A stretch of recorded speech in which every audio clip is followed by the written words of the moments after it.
Baik, Assalamualaikum warahmatullahi wabarakatuh. Salam sejahtera bagi kita semua. Alhamdulillah kita bisa berkumpul kembali dalam keadaan sehat walafiat walaupun secara daring.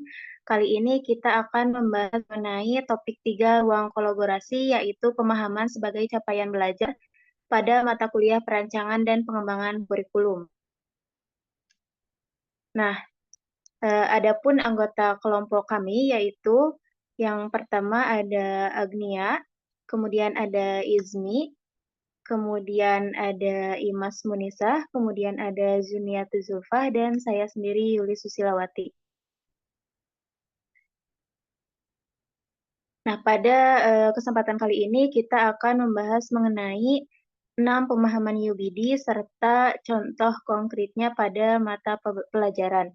Adapun 6 pemahaman itu terdiri dari mampu menjelaskan, mampu menafsirkan, mampu menerapkan, mampu berempati, dan memiliki pengetahuan diri. Nah, untuk yang pertama yaitu mampu menjelaskan dalam pemahaman didik.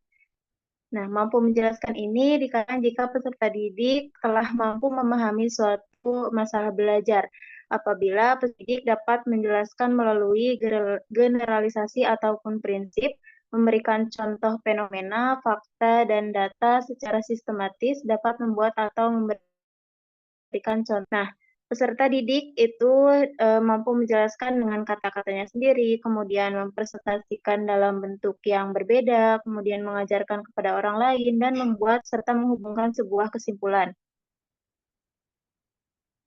Nah, menjelaskan dengan explain, slide selanjutnya, menurut Wizin dan McTighe, mengungkapkan bahwa menjelaskan merupakan sebuah pernyataan yang membuat sesuatu lebih dapat diterima dan dapat dipahami dengan cara mendeskripsikan situasi dan struktur keadaan yang relevan. Nah, artinya dapat memberikan ilustrasi ataupun contoh mengenai ide ataupun gagasan, dapat diartikan juga sebagai pernyataan yang mendukung pendapat sebelumnya ataupun melengkapi pendapat yang sudah ada. Nah, adapun contoh konkret dalam pemahaman menjelaskan ada pada slide berikutnya, yaitu yang pertama dalam materi rangkaian listrik. Nah, dalam materi ini peserta didik mampu menjelaskan bagaimana baterai dapat membuat lampu hidup ataupun menyala. Kemudian contoh konkret yang kedua yaitu dalam materi pelajaran bahasa Indonesia, yaitu pada materi penggunaan kata benda dalam kalimat. Peserta didik itu dapat menjelaskan kata benda secara definitif dengan bahasa mereka sendiri dan menuangkannya dalam bentuk kalimat, baik secara lisan maupun tulisan. Kemudian ada pun contoh konkret yang ketiga, yaitu dalam materi pencemaran air, peserta didik dapat menjelaskan gambaran yang disajikan guru terkait fenomena pencemaran air dan mampu mengkonstruksikan pengetahuan mereka sendiri. Nah, adapun materi selanjutnya akan disampaikan oleh Agni. Kepadanya dipersilakan. Terima kasih. Di sini saya akan menjelaskan mengenai kemampuan menafsirkan. Menafsirkan menurut KBBI adalah menangkap maksud perkataan, kalimat, atau sebagainya tidak menurut apa adanya saja, melainkan diterapkan juga apa yang tersirat. Menafsirkan ini adalah kemampuan dalam memaknai atau memahami suatu data atau pengalaman yang disajikan melalui gambar, analogi, cerita, atau model. Nah, peserta didik mampu memberikan keterangan atau penjelasan terkait suatu pemahaman dengan bahasanya sendiri dalam konteks yang berbeda. Itu merupakan kemampuan dari menafsirkan. Boleh slide selanjutnya. Nah, contoh dari kemampuan menafsirkan itu sendiri, yaitu dalam pelajaran matematika dalam materi pengumpulan data. Peserta didik mampu mengubah data yang disajikan dalam bentuk diagram gambar atau piktogram ke dalam bentuk tabel. Nah, untuk mata pelajaran bahasa Indonesia mengenai keterampilan menulis, yaitu peserta didik mampu merangkai cerita berdasarkan informasi menarik yang terjadi di lingkungan sekolah. Dan untuk mata pelajaran pendidikan Pancasila mengenai hak dan kewajiban, yaitu peserta didik dapat menuliskan hak peserta didik di sekolah berdasarkan gambar yang disajikan, dan peserta didik dapat menuliskan kewajiban peserta didik di sekolah berdasarkan gambar yang disajikan. Sekian yang dapat saya sampaikan, saya kembalikan kepada moderator. Baik, terima kasih kepada Agnia. Untuk selanjutnya yaitu mengenai mampu menerapkan akan disampaikan oleh Izmi. Kepadanya dipersilakan. Baik, terima kasih atas waktu dan kesempatannya. Saya akan memaparkan mengenai pemahaman dalam UBD mampu menerapkan.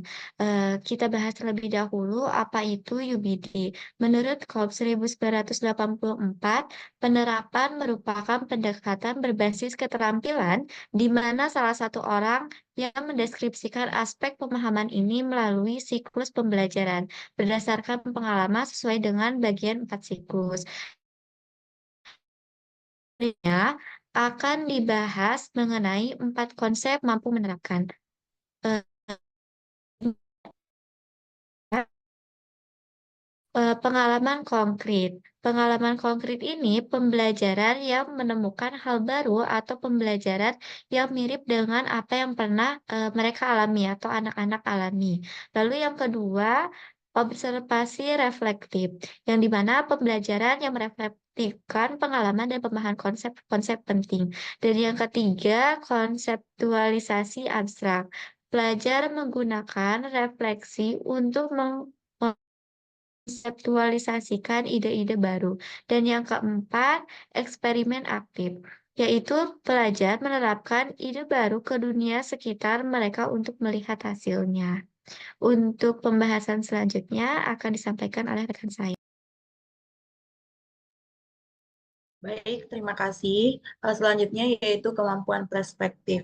Kemampuan perspektif menurut KBBI, perspektif merupakan sudut pandang, pandangan, atau cara menggambarkan suatu benda secara 3 dimensi atau panjang, lebar, dan tinggi pada bidang datar. Nah, menurut Joel M. Charon atau dalam artikelnya Awal dan Rini tahun 2019, perspektif merupakan kerangka konseptual, perangkat asumsi, perangkat nilai, dan perangkat gagasan yang mempengaruhi persepsi seseorang hingga pada akhirnya mempengaruhi tindakan seseorang tertentu. Sedangkan menurut Martono dalam artikelnya Awal dan ini 2019, perspektif merupakan cara pandang terhadap suatu masalah yang terjadi atau sudut pandang tertentu yang digunakan dalam melihat fenomena. Nah, adapun kemampuan perspektif ini terdapat kredibel. Kredibel merupakan dapat dipercaya, peserta didik mampu memberikan informasi yang disampaikan, informasi dapat diterima dan bisa dipercaya sebagai bukti yang konkret dan dapat dipertanggungjawabkan. Adapun contoh konkretnya dalam pembelajaran yaitu peserta didik mampu memberikan sumber yang valid atau dapat dipercaya berupa buku, artikel, dan lainnya tentang perspektifnya pada materi makanan khas daerah. Terus selanjutnya ada mengungkapkan. Mengungkapkan ini, peserta didik mampu mengemukakan gagasannya secara jelas dan mudah dipahami. Terus, adapun contoh konkretnya dalam pembelajaran, yaitu peserta didik mampu membuktikan teori makanan khas daerah di Indonesia dengan menunjukkan bukti gambar makanan tradisional khas daerah di Indonesia seperti makanan khas daerah suku Betawi atau yang kita kenal dengan Jakarta, yaitu makanan khasnya seperti kerak telur. Terus selanjutnya ada wawasan. Wawasan artinya mampu menyampaikan pemahaman mereka berdasarkan wawasan dan sudut pandang yang dimiliki sehingga dapat menyelesaikan permasalahan yang dihadapi. Adapun contoh konkretnya pada pembelajaran yaitu peserta didik mampu mengetahui sejarah makanan khas daerah di Indonesia yang sangat beraneka ragam dan mempunyai ciri khasnya masing-masing. Indonesia ini memiliki makanan khas daerah yang berjumlah 34 yang terbuat dari bahan baku biasanya dari hewan atau tumbuhan. Hal ini dijadikan sebagai bukti konkret dasar akal, yaitu peserta didik mampu menjelaskan idenya secara logis dan masuk akal, serta membuat pembaca percaya dan yakin akan hal yang disampaikan. Adapun contoh konkretnya pada pembelajaran ini, peserta didik mampu memahami macam-macam makanan khas di daerah yang beragam sesuai dengan nama makanan dan asal daerah makanan tersebut. Oleh karena itu, setiap daerah memiliki warisan budaya yang menjadi suatu identitas daerah tersebut. Nah, selanjutnya ada tidak biasa. Tidak biasa, peserta didik mampu memiliki pemikiran yang kritis dan berbeda dari biasanya. Contoh konkret dalam pembelajarannya yaitu dalam materi makanan khas daerah, guru menyampaikan bahwa makanan khas daerah Indonesia ini memiliki banyak cita rasa yang beragam, sedangkan peserta didik memiliki pandangan yang berbeda mengenai makanan khas daerah, seperti merupakan makanan yang berasal dari sebuah identitas daerah tersebut. Selanjutnya dilanjutkan oleh rekan saya.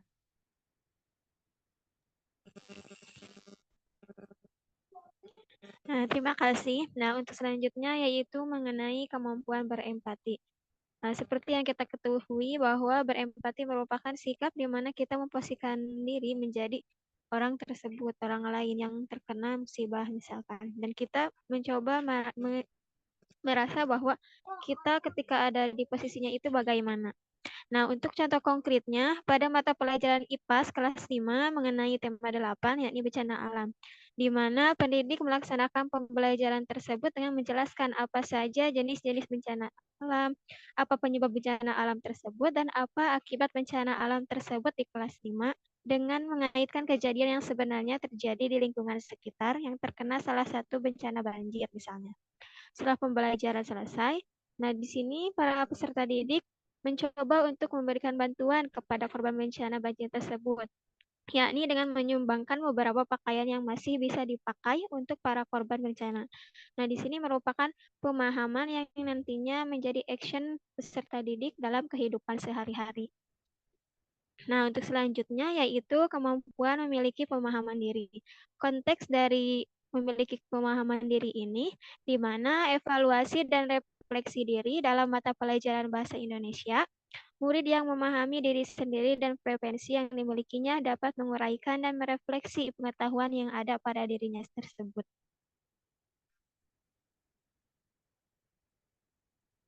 Boleh di next. Nah, untuk konteks pembelajarannya dalam kelas, evaluasi dan refleksi diri dalam mata pelajaran bahasa Indonesia, di mana murid yang memahami diri sendiri dan preferensi yang dimilikinya dapat menguraikan dan merefleksi pengetahuan yang ada pada dirinya tersebut. Murid memiliki pengetahuan diri. Seorang murid dapat menunjukkan pengetahuan diri dalam materi bahasa Indonesia dengan cara mengetahui kekuatan dan kelemahan yang dimiliki oleh dirinya di depan umum. Nah, dengan mengetahui kekuatan dan kelemahan diri, seorang murid dapat memperbaiki kelemahan dan mengembangkan kekuatannya.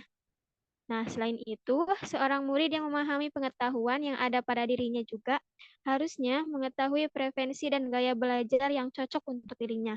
Misalkan, apakah lebih suka belajar melalui membaca, mendengarkan, atau melalui pengalaman langsung.